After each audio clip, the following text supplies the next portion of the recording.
tardes. Un gusto saludarles nuevamente, iniciando el año 2026. Es para nosotros un placer, el grupo de infectólogos del Hospital Bloom, compartir con ustedes este día ese tema. Como ponente tenemos a la doctora Gabriela Rodríguez, residente de tercer año, y a la jefe del departamento de infectología, doctora Lourdes Gómez. Vamos a dar inicio con el tema, el que toca para el día de ahora, es la importancia de la variabilidad antigénica del virus de la influenza. Vamos a dar inicio. Buenas tardes. La agenda para el día de ahora, vamos a hablar de la descripción del virus de influenza, qué es la variación antigénica, el impacto en la epidemiología de la enfermedad, manifestaciones clínicas y la importancia en la prevención de esto. Para dar inicio, traemos un caso clínico para ustedes, los datos generales de nuestro paciente, su nombre, las iniciales KM, del sexo femenino, edad 11 años, la fecha de nacimiento el 9 de marzo del 2014, número de expediente 830371, domicilio Mercedes Humanio Sultán, la fecha de consulta octubre 24 y los datos fueron proporcionados por la madre. Dentro de la presente enfermedad tenemos a una paciente femenina que es traída a consultar con historia que inicia fiebre de aproximadamente 3 días de evolución, de tipo continuo, sin predominio de horario, cuantificada de 38 39.5 grados Celsius, que se acompaña de rinorrea hialina, cefalea, mialgias artralgias, la cual ella automedica con acetaminofén, una tableta de 500 miligramos cada 6 horas. Sin embargo, la sintomatología persiste, presentando además una tos seca, por lo que consulta en unidad de salud. Ahí es catalogada como una rinofaringitis aguda, prescriben acetaminofén, 500 miligramos, una tableta bioral cada 6 horas, más clorfeniramina, 4 miligramos, una tableta vía oral cada 8 horas. Sin embargo, pues la sintomatología en la paciente persiste, la tos se exacerba, volviéndose productiva, y 24 horas previo a la consulta, la madre nota la presencia de cansancio, por lo que decide consultar al Hospital Bloom. No hay datos de cianosis, ni emesis u otros síntomas asociados. En los antecedentes personales de la paciente, el embarazo y parto, el control prenatal en la unidad de salud, tuvo datos de preeclampsia grave, neonato inmediato, una cesárea por la preeclampsia grave, paciente prematura de 32 semanas, crecimiento y desarrollo, no teníamos datos de retraso en cuanto al desarrollo cognitivo ni psicomotor, y en cuanto a la medicina preventiva, pues estaba pendiente la administración de su dosis de influenza, la última había sido administrada en febrero del 2022. Dentro de las enfermedades infecciosas previas, había tenido un dato de neumonía en el 2022 y como patología crónica de base, la paciente contaba con el diagnóstico de una broncodisplasia pulmonar. Dentro de los antecedentes familiares, el hermano menor de ella estaba con un proceso gripal y en cuanto a psicológico social, ellos contaban con los servicios básicos. A la exploración física en la unidad de emergencia se describe una frecuencia cardíaca de 100 latidos por minuto, una respiratoria de 28 respiraciones por minuto, presión arterial 105-65 milímetros de mercurio, una temperatura 39.7 y el peso 44 kilos, la saturación del 89%. Como datos positivos al examen físico, al examen físico de tórax se describía una expansión costal simétrica con retracciones intercostales, se ocultaban crepitantes a nivel del campo pulmonar derecho, el campo pulmonar izquierdo se encontraba hipoventilado. El resto del examen físico se describía dentro de lo normal, no había deterioro neurológico, la piel se encontraba íntegra, no había lesiones, no había equinosis. En el examen de laboratorio se reportó una biometría hemática que reportaba un hematócrito del 33%, una hemoglobina de 12.5 gramos de cilindro, glóbulos blancos de 2000, neutrófilos de 33%, con unos neutrófilos totales de 670, linfocitos 56%, totales 1130, plaquetas 292.000 y una PCR de 4.0 miligramos de cilindro. Se indicó la toma de estudios de gabinete reportando una radiografía de tórax, la cual se describe como centrada, no penetrada, con 8 intercostales, hiperaireada, en la cual se identifica la rectificación, se evidencia la rectificación de pasos intercostales, una inflamación bilateral, la presencia de edema y no se visualizaban consolidaciones. Con esto, más los datos de laboratorio, la paciente se catalogó como una neumonía de presunto origen viral. Inicialmente sus indicaciones de ingreso fueron el ingreso al departamento de infectología, nada por boca, sus signos vitales cada 4 horas, el oxígeno suplementario por la dificultad respiratoria evidenciada, más la saturación de oxígeno, Los líquidos endovenosos son 1500, la dosis de esteroides, recordar que la paciente pues contaba con el diagnóstico de broncodisplasia, más sus nebulizaciones con salbutamol. A su ingreso al departamento de infectología se admitió a la paciente agudamente enferma con oxígeno por mascarilla reservorio saturado entre el 95 y 96%. Al examen físico a su admisión al departamento se describió una expansión simétrica, se ocultaban palpitantes en ambos campos pulmonares, más la presencia de sibilancias respiratorias escasas. A raíz del examen físico, más los datos de laboratorio con los que se contaba de la paciente, se catalogó como una neumonía de presunto origen viral, su etiología más probable es una infección por virus de influenza, y se sugirió el inicio del tratamiento con oseltamivir a dosis de 75 miligramos vía oral 2 veces al día por 5 días. Se suspendieron en ese momento el esteroide más la presencia de las nebulizaciones con beta-2 y se indicó que se tramitara un panel respiratorio.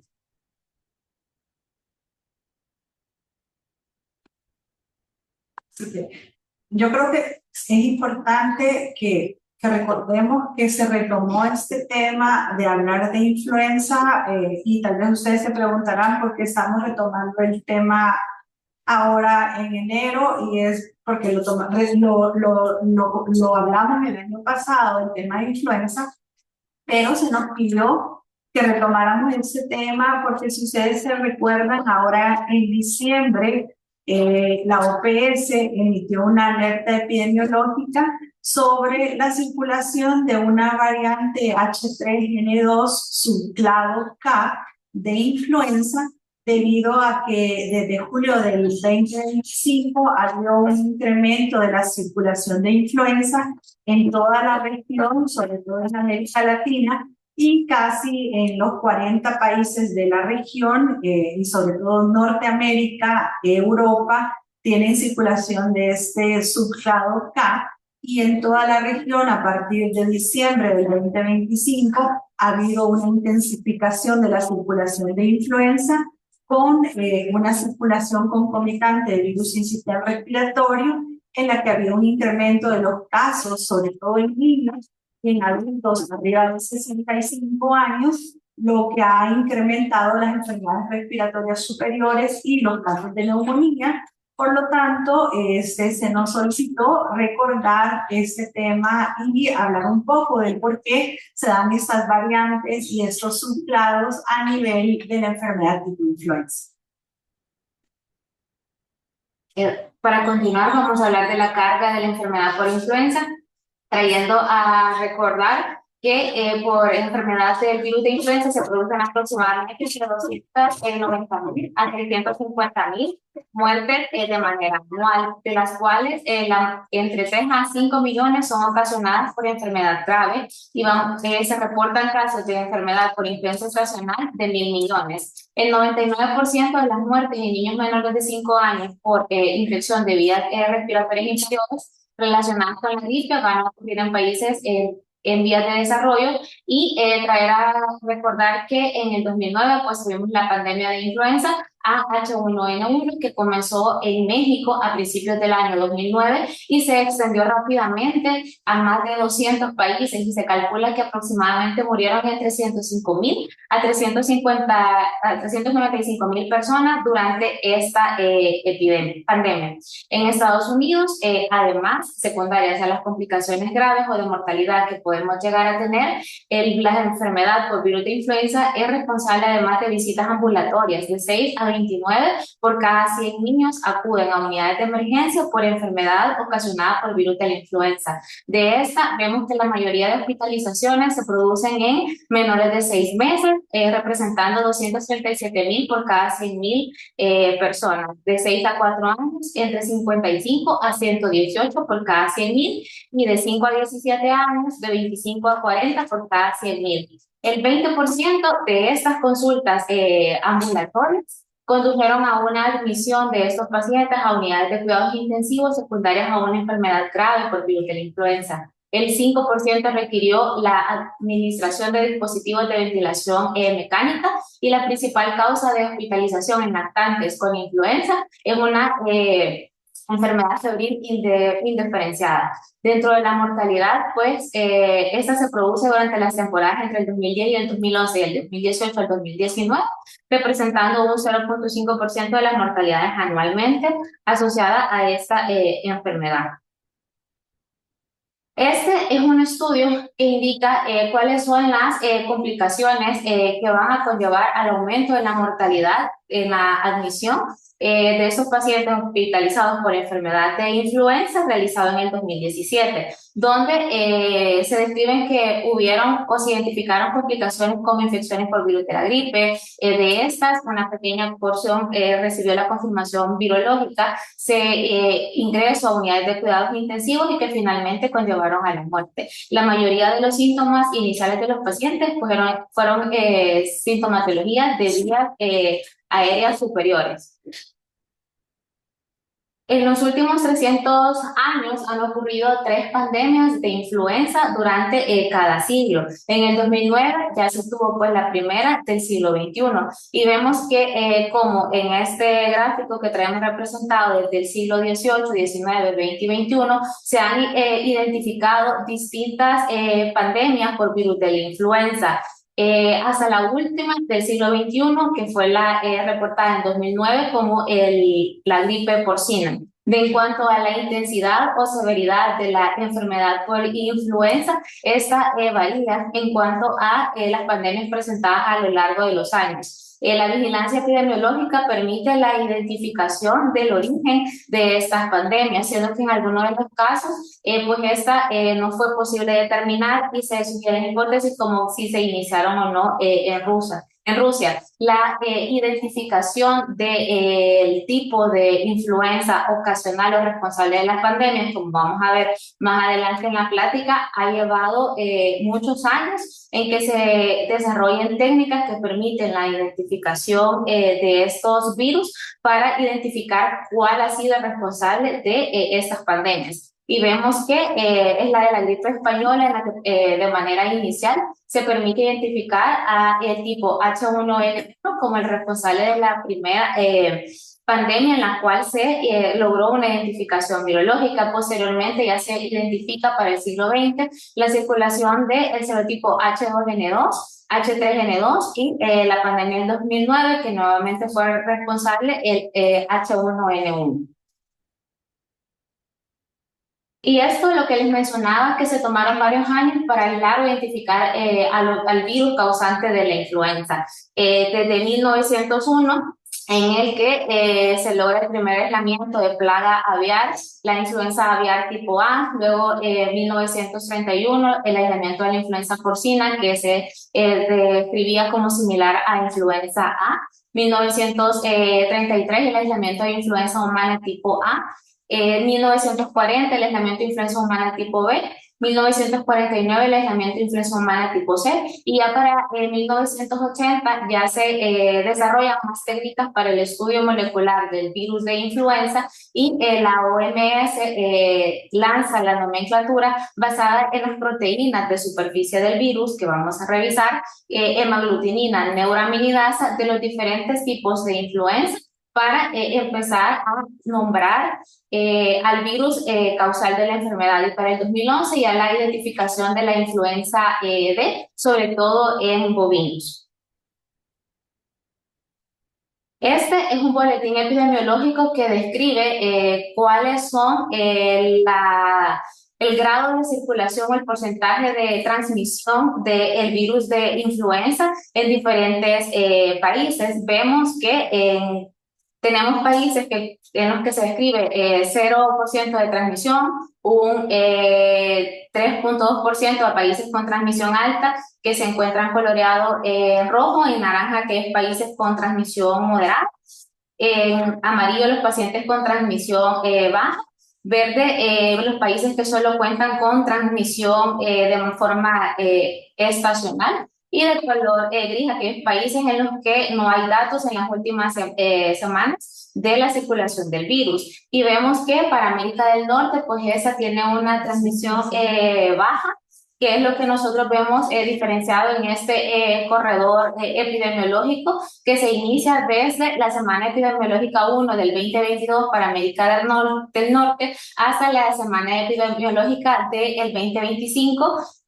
En la semana epidemiológica 1, en la que vemos que hay una variación estacional del virus de influenza, la cual difiere de América Central, en la que se ha habido una incidencia en la circulación del virus moderada, que se ha mantenido desde la semana epidemiológica 22 hasta evidenciando o notando un aumento en la circulación de los casos para la semana epidemiológica 4 del 2023. Y nuevamente un incremento de los casos para la última semana epidemiológica, con una positividad para identificación viral que oscila entre el 40% aproximadamente. Y en el último mapa que ustedes pueden evidenciar en la parte inferior, vemos como para América Central hay países en los que tienen una tendencia incrementada para la circulación del virus de influenza, como Guatemala y Panamá.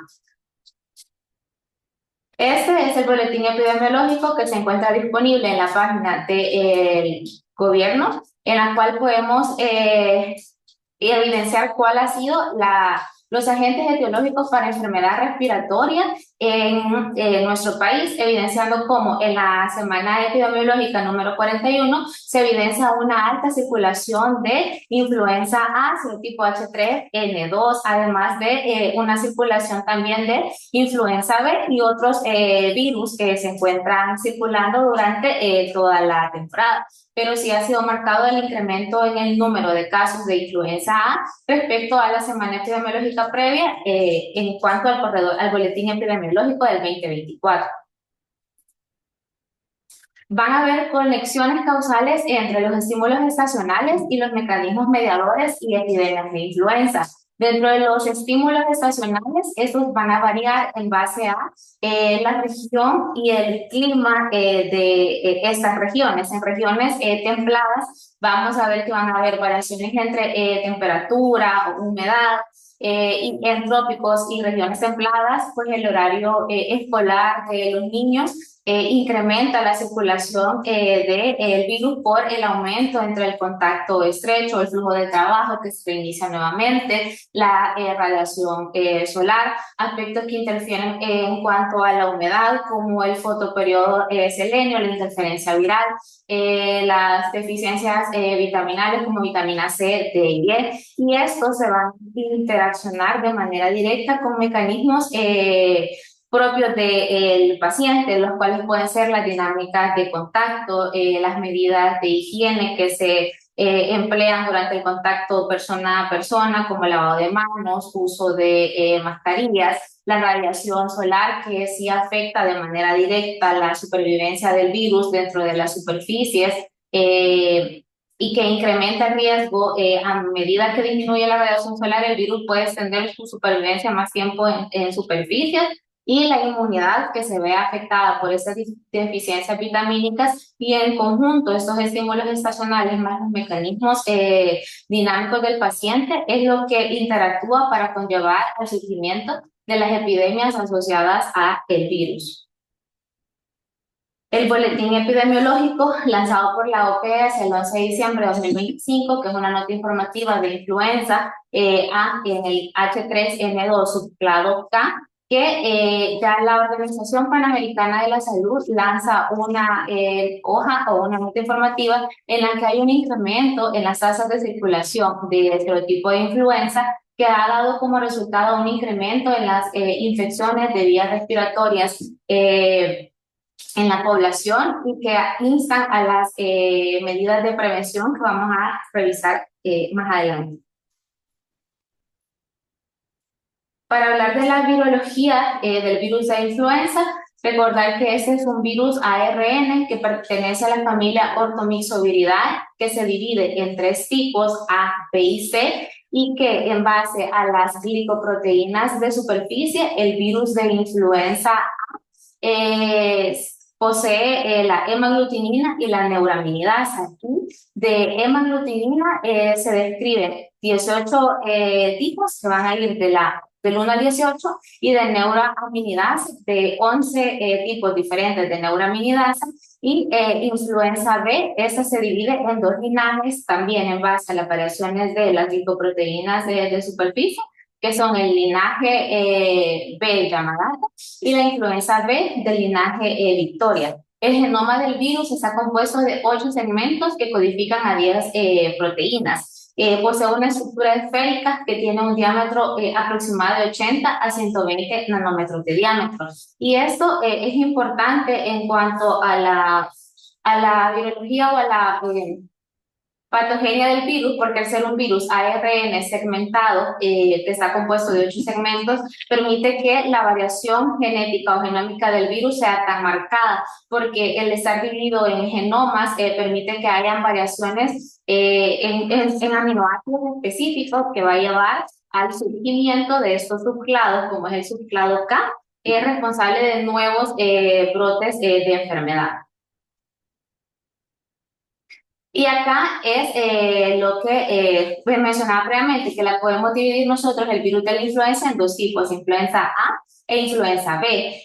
La influenza A y la influenza B son los que mayormente causan enfermedad en los humanos. Y la influenza B, la influenza A se va a dividir en subtipos A, H1N1, A, H3N2, en base a la variación de estas glicoproteínas de superficie. Y la influenza B la vamos a dividir en dos linajes que van a ser B Victoria y B Yamagata. Y a la vez, estas se pueden subdividir en clados en base a las variaciones de los aminoácidos de estas glicoproteínas, y estos a su vez, al ser un ARN segmentado, puede presentar variaciones más específicas en secuencias de aminoácidos más puntuales y dar lugar al surgimiento de subclados dentro de estos clados, que se van a ir identificando por técnicas moleculares.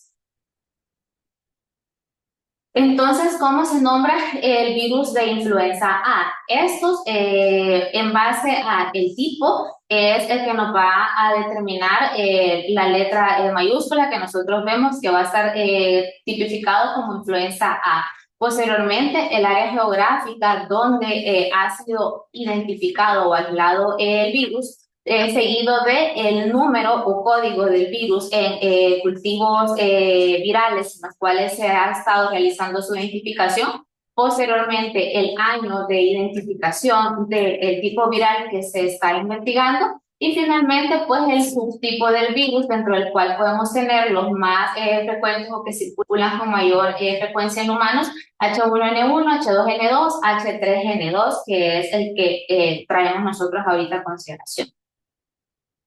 Y en cuanto a la transmisión, o por qué es importante seguir hablando del virus de la influenza y por qué es importante que hagamos tanto énfasis en la prevención de la enfermedad, es porque es una enfermedad altamente contagiosa. El R0 se define como el número de casos secundarios que un caso primario puede ocasionar en una población susceptible. Entonces podemos nosotros prevenir el aparecimiento de nuevos brotes con la vacunación. Entonces sí se encuentra dentro del grupo de enfermedades con un R0 importante. La influenza es altamente contagiosa y se define un periodo de contacto que va a ir desde un día antes de la aparición de los síntomas hasta 5 días después de esto. Cualquiera puede esparcir el virus de influenza y a otros que antes de que el paciente tenga la sintomatología. Entonces, una persona portadora del virus de influenza, incluso un día antes de que los síntomas aparezcan, puede andar esparciendo el virus e infectar o enfermar a otras personas antes de que aparezca el primer síntoma. Este se transmite por secreciones respiratorias a través de pequeñas gotas de saliva al toser, estornudar o tener contacto directo con mucosas o con secreciones del paciente. El riesgo individual de cada persona incrementa tanto por efectos de proximidad o el estar en áreas de hacinamiento. Entonces, un solo pasajero con síntomas puede diseminar la enfermedad hasta el 72% de las personas que se encuentran a bordo de un vuelo comercial muchísimo antes de que este empiece los síntomas. Y un brote de infección por influenza A en un crucero afectó aproximadamente un 48% de los pasajeros en solamente 2 días de exposición por la alta diseminación que se produce del virus. Entonces se describen 4 tipos de virus de influenza y si ven anteriormente mencionamos brotes de influenza aviar, porcina, entonces especies animales pueden infectar por el virus de influenza. Dentro del virus en general se describen 4 tipos que van de la A a la D, pero van a ser el tipo A y B los que producen enfermedades en humanos y el tipo de influenza C raramente se produce enfermedad en humanos y el influenza tipo D no infecta al humano, pero sí se describen brotes de enfermedad por virus de influenza en porcinos. Entonces, ya que los cerdos pueden ser infectados por cualquier tipo de virus de influenza. Y esto es gracias a la variación genética y es cuando vamos a ver las distintas mutaciones que puede llegar a sufrir el virus en base a sus intermediarios en cuanto a la circulación de este. Entonces van a existir muchos subtipos del virus de influenza A con numerosos animales como hospederos naturales. Entonces vamos a tener, como mencionaba anteriormente, 18 subtipos de hemaglutinina y 11 subtipos de neuraminidasa que pueden realizar variaciones entre cada una de ellas a afectar a un hospedero intermediario para el desarrollo de enfermedades en humanos. Y 198 combinaciones van a ser posibles entre estas hemaglutininas y entre estas neuraminidasas y se han descrito 86 combinaciones que han sido identificadas en hospederos intermediarios y en humanos de estas glicoproteínas de superficie. Entonces, todos los subtipos de hemaglutinina y de neuraminidasa se van a encontrar en virus de tipo aviar y tan solo 3 combinaciones circulan actualmente en humanos y estas van a ser la H1N1, la H2N2 y la H3N2. Y para influenza B vamos a ver que estas se clasifican diferente.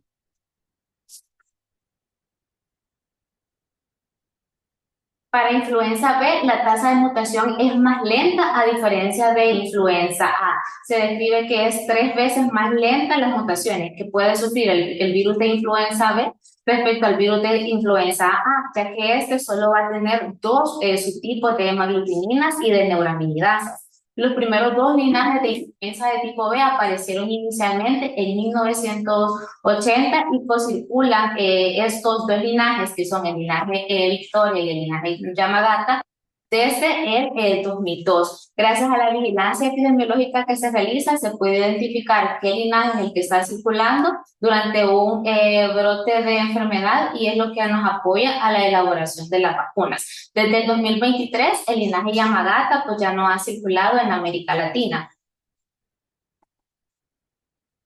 Entonces, ¿cómo llama la atención cómo pueden cambiar los virus de influenza? Y es gracias a 2 mecanismos, los cuales pues, es importante que nosotros consideremos o que ustedes conozcan. Y es que el virus de la influenza puede realizar sus variaciones genéticas en base a una deriva o un salto antigénico. Entonces, la deriva antigénica o conocida drift antigénico son pequeñas mutaciones que se van produciendo en las superficies de estas glicoproteínas, la neuraminidasa y la hemaglutinina y que se van acumulando. Entonces, la acumulación de estas pequeñas mutaciones o cambios de proteínas de superficie nos van a dar lugar a una pequeña variación en el virus, mientras que un salto antigénico o cambios genéticos, también llamados como mayores, es un cambio abrupto en las nuevas proteínas de superficie. Entonces, las hemaglutininas y las neuraminidasas presentan cambios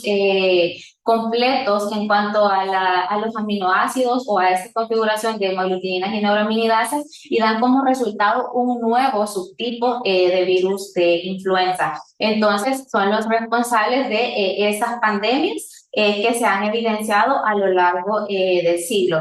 Y en el gráfico nosotros lo traemos diferenciado, que estos saltos antigénicos se producen como resultado de la interacción entre un virus que afecta al humano y la interacción de este con un hospedero intermediario como cerdo y da lugar a la mutación completa de la superficie viral y da el resultado de un subtipo completamente diferente. Entonces, traemos esa tabla en la que traemos como las características de los distintos tipos de influenza A, B y C en cuanto a sus anfitriones naturales, que vemos que influenza A tiene la capacidad de producir cambios antigénicos mayores y derivas antigénicas, que son las mutaciones menores, mientras que influenza B únicamente produce derivas antigénicas porque solo posee dos tipos de hemaglutininas, y la influenza C únicamente pues deriva antigénica.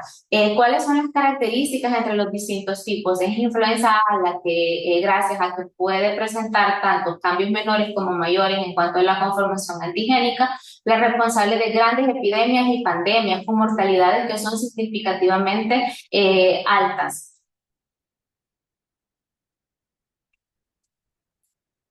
Y un ejemplo de eso, pues, es la pandemia que se produjo durante el año 2009, en la que gracias a estos saltos antigénicos, en 2009, pues, tuvimos el subtipo de virus que causó la pandemia dentro de 1918 al 2019, que tenía un origen aviar, que fue H1N1.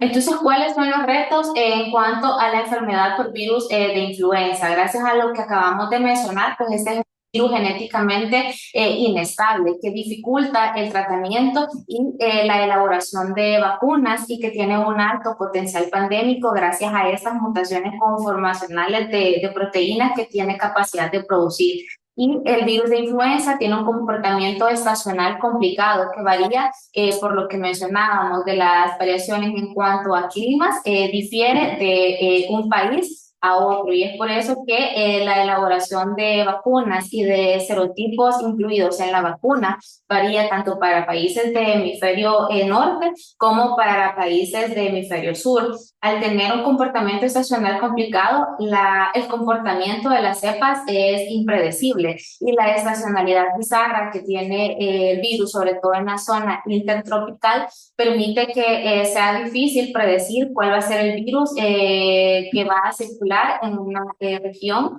en concreto. Tiene un grave problema de vigilancia epidemiológica en Centroamérica y Caribe, para lograr la identificación de los serotipos y permitir así la elaboración de las vacunas.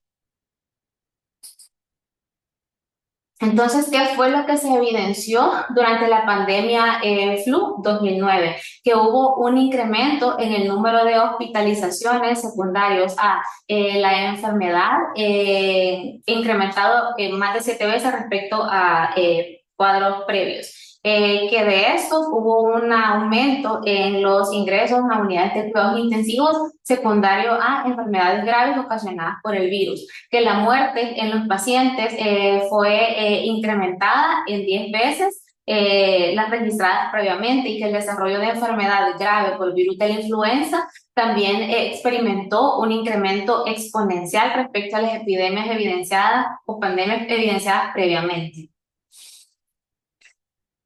La tasa anual estimada de hospitalizaciones atribuibles al virus de la influenza en Inglaterra por 100.000 habitantes ese es un estudio que se realizó con un intervalo de confianza del 95% desde el enero 2000 a agosto 2007, en la cual se permitió dividir por grupos etarios quienes eran los que presentaban mayor riesgo para sufrir o experimentar hospitalizaciones secundarias a enfermedad por virus de influenza. Y fue entonces que se identificó que esta enfermedad tenía una predisposición por los más vulnerables. Los menores de 6 meses fueron víctimas de hospitalizaciones en un 330 de los casos, entre los 6 meses a los 4 años 175, y el segundo grupo etario con mayor número de hospitalizaciones fueron los adultos mayores de 65 años, representando un 63% de los casos. Y es entonces que van a haber algunas personas dentro de todo nuestro grupo poblacional que van a tener o van a experimentar mayor riesgo de presentar enfermedad por influenza. Dentro de estas, pues, las mujeres embarazadas, los niños entre 6 meses y 5 años, los adultos mayores, los pacientes con enfermedades crónicas, enfermedades cardiovasculares, diabetes, inmunocomprometidos, personas con enfermedad pulmonar crónica, enfermedades renales y obesidad. Y pues la mayor exposición siempre la presentan los trabajadores de la salud, y es por eso que el objeto de la inmunoprevención son estos grupos de riesgo: las personas embarazadas, pequeños y adultos mayores, y la población de enfermedades crónicas que mencionaba. En cuanto a la manifestación clínica de la enfermedad, pues esa puede tener manifestaciones locales, su periodo de incubación que va desde los 1 a los 4 días. Los niños son infectantes por 10 días o más, o pueden infectar el virus desde 5 días antes del inicio de los síntomas, y la infección puede ser sintomática en algún porcentaje de los casos. Vamos a tener influenza de presentación típica, que va a ser aquella que se va a manifestar como un inicio súbito, fiebre, escalofrío, cefalea, mialgias, malestar general, debilidad intensa, anorexia y tos seca. En lactantes, las manifestaciones pueden ser un poco atípicas y van a ir desde solamente irritabilidad, dificultad para alimentarse o fiebre como único síntoma de la enfermedad. Y los cuadros clínicos van a ser difícil de distinguir de la sepsis bacteriana en un neonato, por ejemplo, y en alguna proporción de los casos, estos no solamente van a ser síntomas de vía respiratoria, sino que también pueden presentar enfermedades gastrointestinales, síntomas gastrointestinales. En cuanto a la variación de los síntomas, estos sí varían en cuanto a la población pediátrica a los adultos. Los niños pueden o no presentar tos, mientras que los adultos, pues, es uno de los síntomas principales, además de la fiebre, mialgia, dolor de cabeza. Entonces, ¿qué es el H3N2? Pues es un subtipo conocido del virus de influenza A, H3N2, y su nombre, pues, como mencioné anteriormente, hace referencia a estas glicoproteínas. ¿Varían las manifestaciones clínicas de este subtipo de influenza A respecto a H1N1? No, las manifestaciones clínicas van a continuar siendo las mismas. No es que cause cuadros más graves respecto a los de influenza H1N1, pero sí tiene un impacto por el alto volumen de contagio que este subclado se ha descrito que es capaz de producir. Entonces, son estas mutaciones genéticas, la vigilancia epidemiológica, la que ha dado lugar al origen y a la elaboración de las vacunas. Entonces, la vacuna actual protege contra casos graves en niños en un 75% y en adultos en un 40%, reduciendo en niños una hospitalización, los casos de hospitalización en un 75% y en adultos el 40%. Se originó pues en humanos este subclado y ha ido evolucionando hasta que en el 2002 pues acumuló estas variantes antigénicas y fue capaz de reemerger como agente causal de enfermedad, que es el aumento de los casos que estamos viendo ahorita. La enfermedad por virus de la influenza puede llevar a complicaciones, dentro de las cuales, pues, de las más comunes, neumonía, que entre el 8 al 15% de los niños son hospitalizados secundario a neumonía ocasionada por virus de influenza. Puede ser una neumonía viral primaria o una neumonía bacteriana que ha sobreinfectado a una neumonía viral. En encefalitis, aproximadamente el 20% de los niños presentan convulsiones en las edades entre 6 meses y 5 años por virus de la influenza. También nos puede producir otitis media aguda, ya que en un estudio pues, retrospectivo se identificó que el 35% de las otitis medias agudas en niños entre los 6 y los 3 años serán ocasionadas por virus de la influenza. puede dar como efecto adverso o como una complicación, un daño directo sobre el músculo cardíaco, dando como resultado una miocarditis o una miositis que se presenta o se identifica como un dolor agudo de inicio abrupto que es localizado a nivel del músculo gastrocnemio y sóleo y que puede ocurrir entre 1 a 3 días después del inicio de los síntomas de influenza. Y pues este es un flujograma que trae a recordar todas las complicaciones que el virus de influenza puede llegar a producir, tanto en pacientes con enfermedades crónicas de base, que es la razón por la cual hacemos énfasis o el llamado a la inmunización en grupos de riesgo como diabéticos, cardiópatas, pacientes con enfermedad renal, que esta nos puede llevar a complicaciones o a la exacerbación de patologías respiratorias de base, así como a enfermedades neurológicas. Entonces, ¿quiénes se hospitalizan más por enfermedades, por enfermedad por virus de influenza? ¿Los niños o los adultos? Y vemos que por la predilección que tiene este virus o al ser la población de riesgo más afectada, los niños tienden a hospitalizarse en más, pero cuando se asocia a una patología crónica de base como una enfermedad cardiovascular, obesidad, inmunosupresión o enfermedad renal, la tasa de hospitalización en adultos se ve incrementada durante un periodo agudo de enfermedad.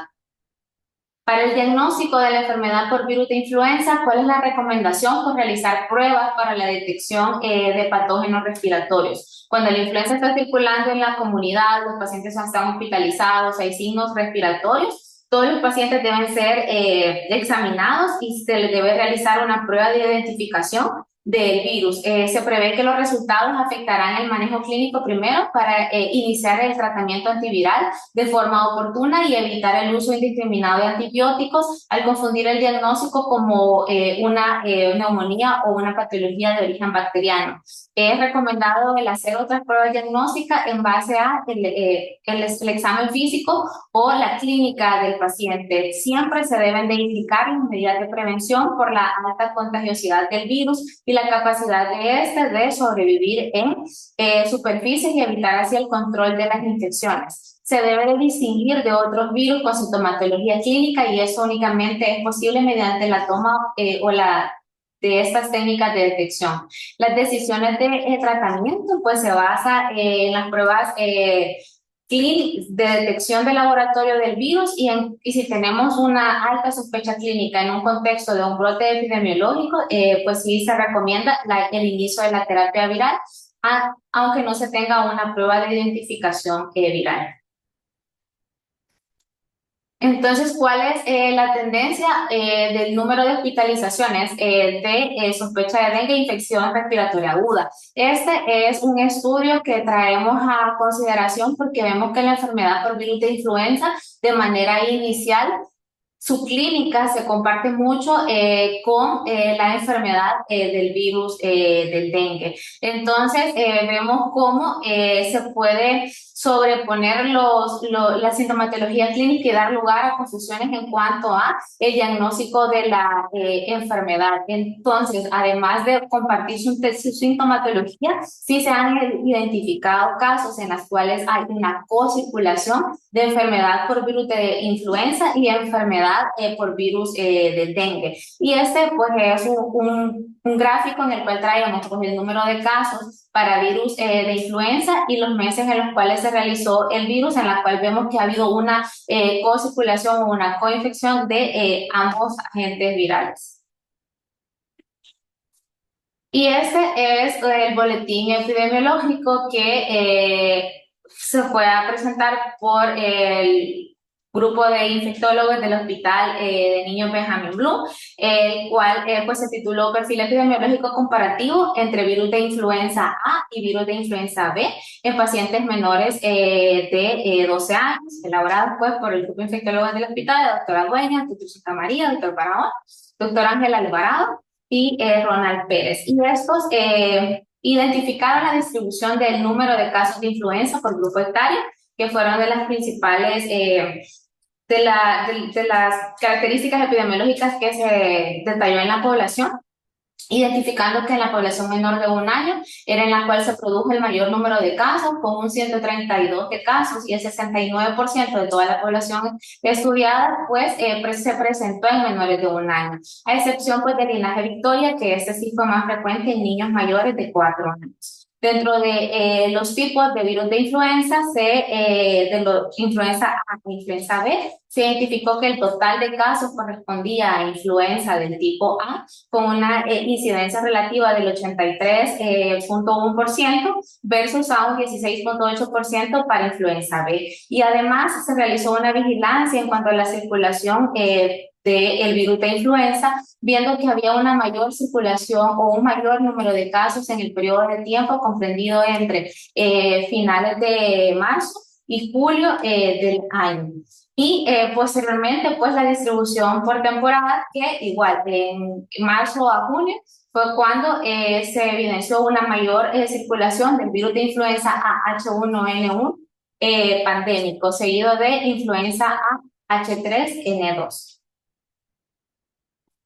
Y además, el 75% de los pacientes no tenían ninguna comorbilidad, y la comorbilidad más comúnmente identificada fue la enfermedad cardíaca.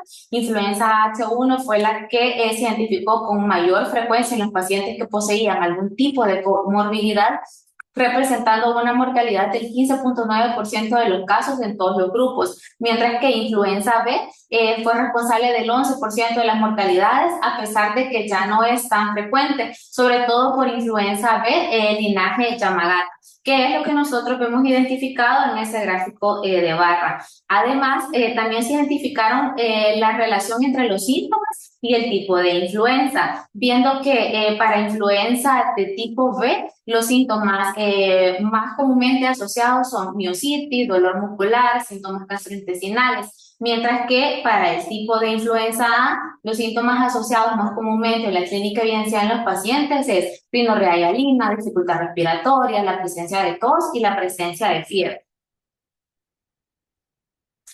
¿Cuál es el tratamiento de la enfermedad para el virus de influenza? Pues los casos no complicados, el tratamiento es sintomático: ofrecer líquidos, el control de la fiebre, no administrar medicamentos de tipo comercial como antitusígenos para el alivio de la tos, analgésicos en la presencia de miositis o algún otro antigripal, ya que el uso indiscriminado de antigripales que contienen algún antiviral ha conllevado a la emergencia de tipos de influenza A con resistencia a estos fármacos. Y las recomendaciones sobre la vigilancia de signos y síntomas de alarma. Entonces, dentro de los fármacos empleados para el tratamiento tenemos los inhibidores de la M2 o andamantanos, dentro de los cuales tenemos la amantadina, que era lo que les mencionaba. Desde el 2009, el 99% de influenza H1N1 presenta resistencia para los adamantanos. Además, tenemos inhibidores de la neuraminidasa, que tienen actividad frente a influenza A e influenza B, dentro de los cuales pues tenemos oseltamivir, zanamivir, peramivir, y la emergencia de nuevos antivirales como los inhibidores de la endonucleasa, como el marboxil paloxavir. Y acá traemos las recomendaciones ya para el tratamiento en cuanto a el antiviral, su ruta y la edad a la cual podemos hacer uso.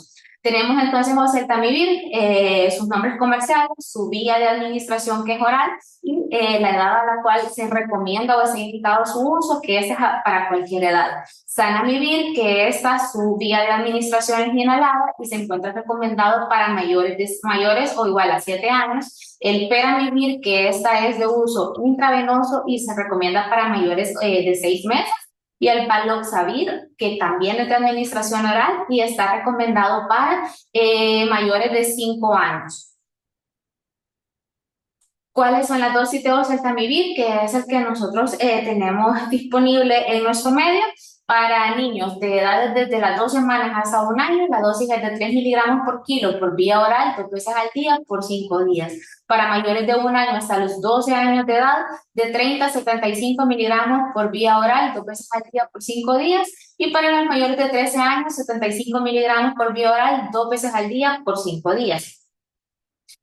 Este es un metaanálisis que buscaba identificar cuál era la efectividad del uso de antivirales y cuál era la importancia para la salud pública durante la pandemia que se evidenció durante el 2009 al 2010. De 29.234 pacientes hospitalizados, una revisión total de 78 años y se comparó pacientes que no recibieron ningún tratamiento frente a pacientes que recibieron algún antiviral inhibidor de la neuraminidasa independientemente del momento y se asoció que sí había una reducción en cuanto al riesgo de la mortalidad que presentaba este paciente.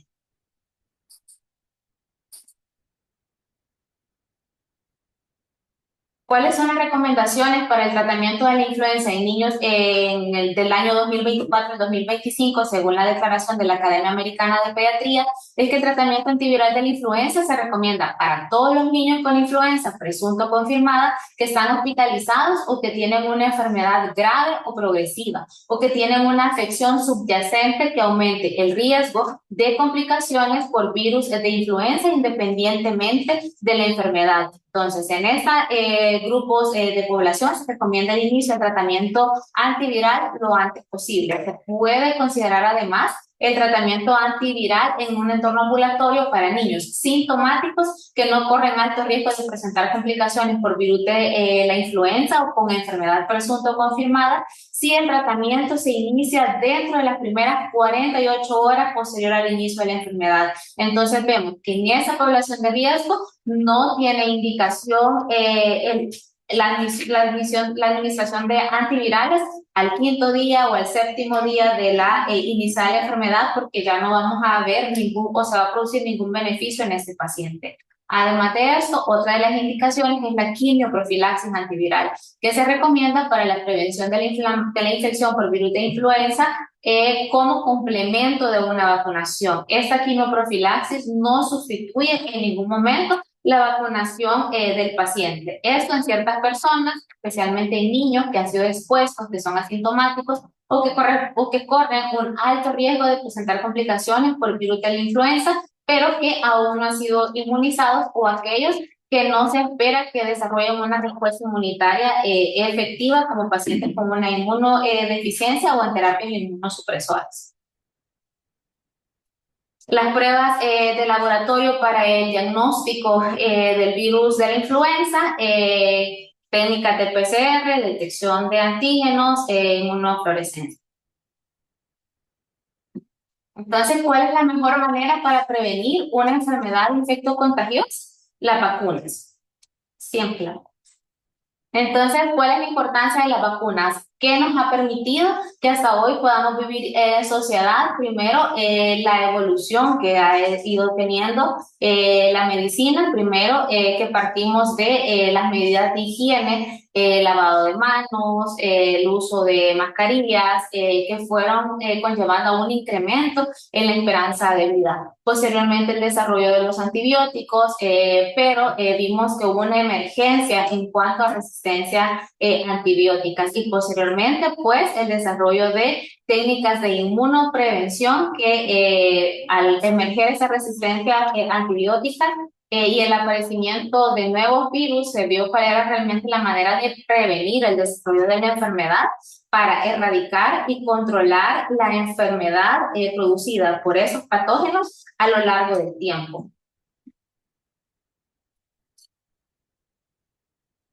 Y esta es un gráfico en el cual podemos ver el impacto y que pueden llegar a tener estos virus, cuáles son los elementos para estimar la emergencia y el riesgo de una cepa emergente por virus de influenza. Entonces hay que traer a consideración propiedades virales como susceptibilidad antiviral, la carga genómica, la capacidad de fijación del receptor, la transmisión de modelos animales, atributos poblacionales como la severidad de enfermedad, la inmunidad y aspectos ecológicos.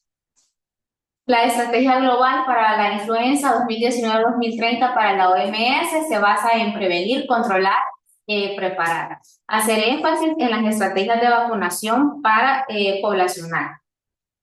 Acá vemos una línea del tiempo en la cual pues las vacunas no son estacionales para el virus de la influenza, sino que son dinámicas y que se van variando o se van elaborando variaciones vacunales en base a las cepas que circulan en los países. La vacunación para el virus de la influenza, el tiempo de elaboración, y vemos que para el virus de influenza cobra vital importancia la vigilancia la red de vigilancia internacional para la elaboración de las vacunas. Lo que les mencionaba anteriormente, que esta la vamos a dividir entre hemisferio norte y hemisferio sur, y se va a dividir un periodo de tiempo entre el tiempo de producción o de elaboración de la vacuna, que para el hemisferio norte va de febrero a septiembre, y el tiempo de vacunación que va de octubre a marzo, para entrar a la temporada de circulación de virus de influenza para el hemisferio norte. Y para el hemisferio sur, que es el hemisferio para el cual inferimos que epidemiológicamente nosotros como país nos comportamos, vemos que la selección de cepas y producción de la vacuna va de septiembre a finales de febrero, y de marzo en adelante iniciamos nuestra vacunación. La estacionalidad o variabilidad del virus de influenza, que era lo que les mencionaba, cómo se comporta el virus estacionalmente en climas templados y en climas tropicales, para dar lugar a la inmunización de estos. Este es un estudio que evalúa la eficacia de vacunas inactivadas contra el virus de influenza en base al grupo etario de adultos y niños, y vemos que la eficacia vacunal en niños es del 59 al 48% y en adultos del 59%.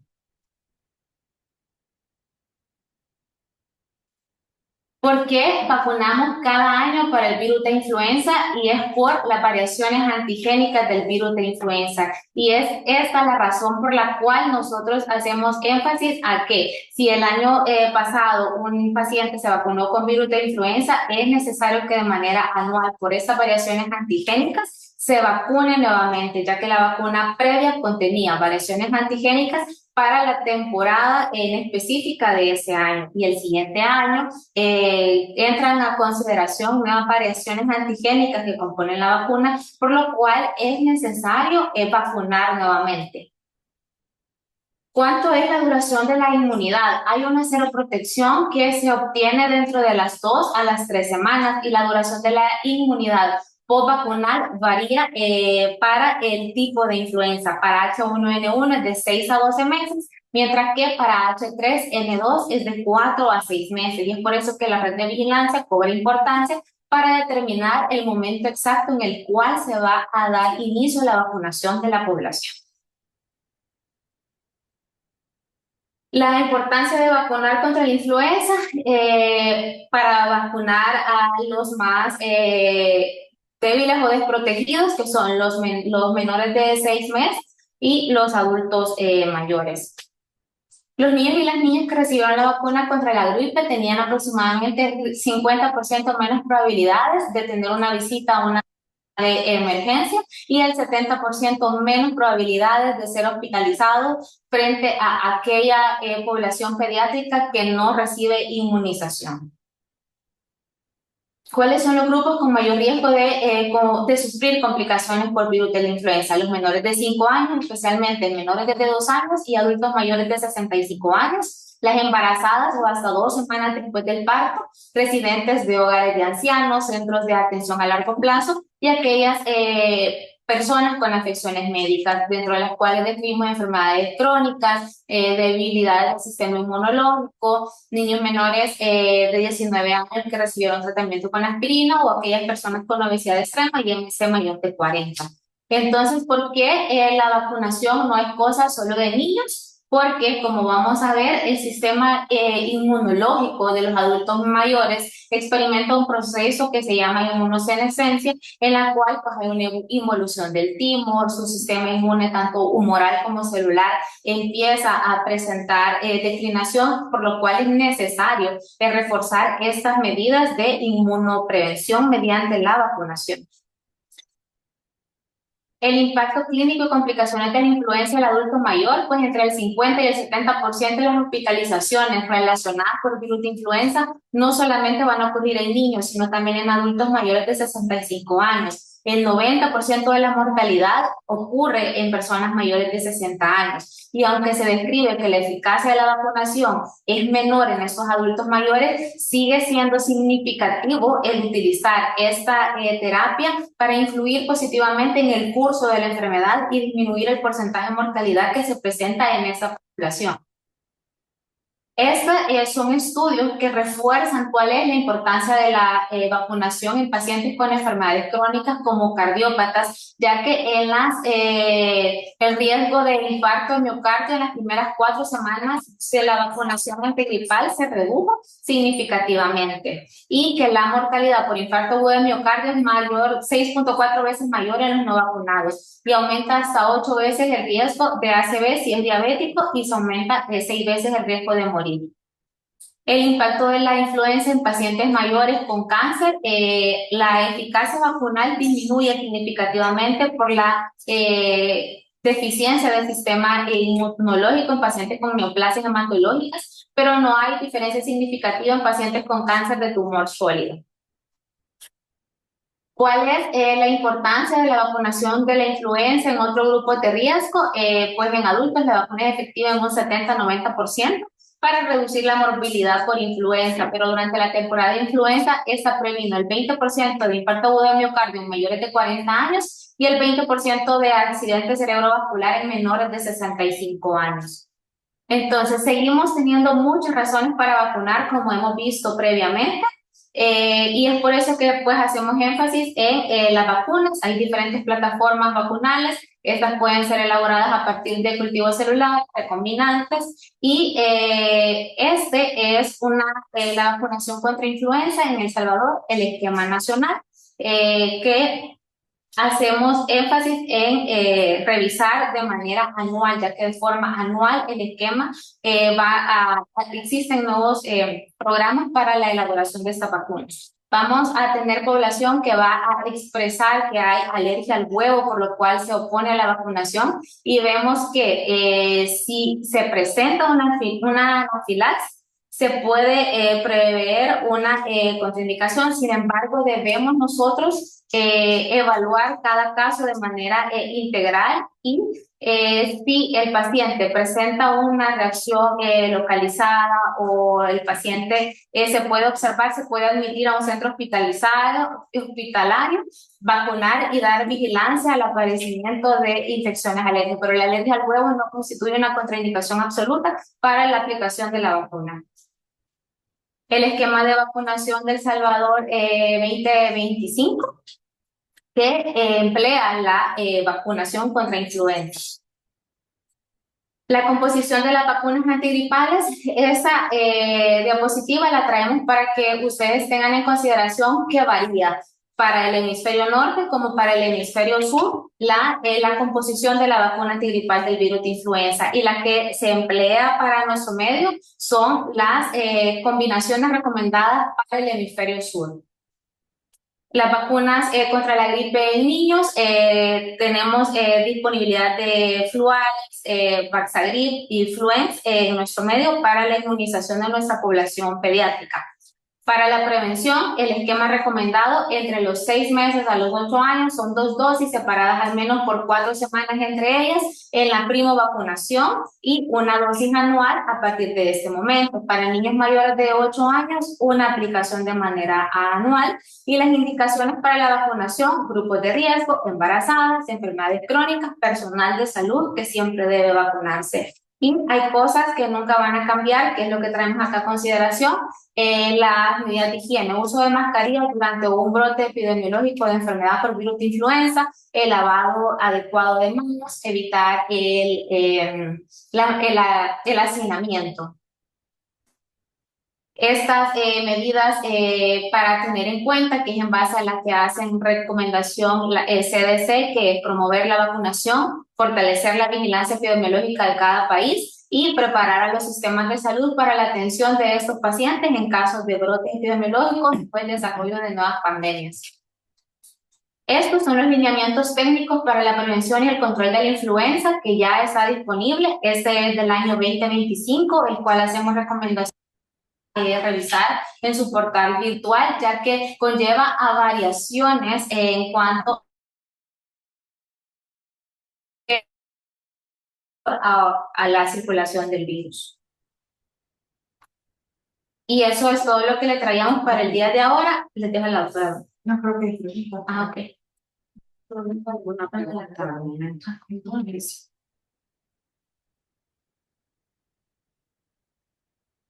Tenemos dos preguntas. Pueden visualizarlas. Catherine, del laboratorio de genómica, ¿qué dilemas terapéuticos respecto a la selección de antivirales enfrentan los infectólogos en el Hospital Bloom para tratar pacientes con influenza? Esta es la primera pregunta. ¿Qué dilemas terapéuticos? ¿Existe conflicto?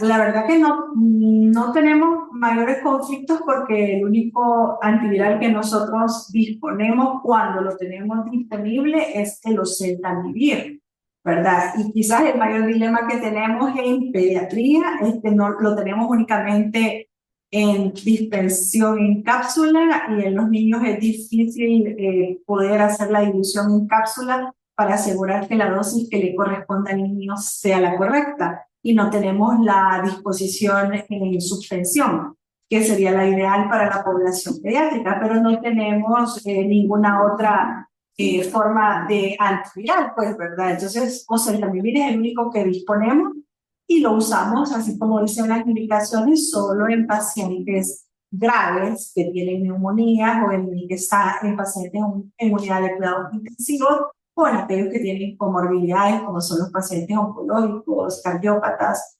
o en los pacientes con enfermedad de nefrología. En los pacientes ambulatorios no lo utilizamos, pues, así que el diagnóstico diferencial, que es la segunda pregunta que tienen ahí, que probablemente es con virus incipiente respiratorio y cuando hay cocirculación con influenza, porque recordamos que influenza da, igual que dengue, muchos síntomas respiratorios y que también influenza puede dar plaquetopenia, no tan marcada como dengue, pero puede dar plaquetopenia. Entonces, a veces ese es el diagnóstico diferencial que más nos enfrentamos con eso. Sobre todo porque no tenemos para hacer una inmunofluorescencia o un test rápido para saber el diagnóstico de ninguno de las enfermedades respiratorias, ¿verdad? Entonces, eso nos limita un poco el saber la enfermedad de una forma oportuna, a diferencia en lo privado que sí podemos tomar un test rápido y saber si es influenza o si es dengue de una manera más temprana. No sé si hay alguna otra pregunta. Si No tenemos ninguna pregunta. No sé si alguien más tendrá alguna duda, pregunta o comentario. Si no, finalizaríamos la charla. Yo creo que algo que es importante es, como dijo Gaby, no usar otros antivirales, ¿verdad? Porque mucho en lo privado, sobre todo, dan amantadina o dan ribavirina y ya sabemos que no sirve y que lo que hacemos es aumentar la resistencia del virus y de otros virus contra esos antivirales y aumentamos los efectos adversos secundarios. Entonces, no usar antivirales y cuando vamos a prescribir oseltamivir, hacerlo de manera temprana si lo que queremos es ayudar a disminuir los síntomas o disminuir el riesgo de complicaciones si es lo que lo vamos a utilizar y promover la vacunación. Recordemos que tenemos vacunas tetravalentes y vacunas trivalentes y que año con año tenemos que revisar los lineamientos de inmunización contra influenza porque año con año cambian, no sabemos qué vacuna va a enviar el fondo rotatorio al país y cada año cambia qué vacuna es, qué dosis es, cómo la vamos a aplicar. Entonces hay que revisar año con año la vacuna que vamos a utilizar a nivel nacional y hay que estar siempre tratando de vacunar de manera oportuna a nuestros pacientes para protegerlos justo en los picos que ya vimos que tenemos en nuestro país. Bueno, pues muchas gracias por su asistencia y nos vemos en la próxima teleclínica.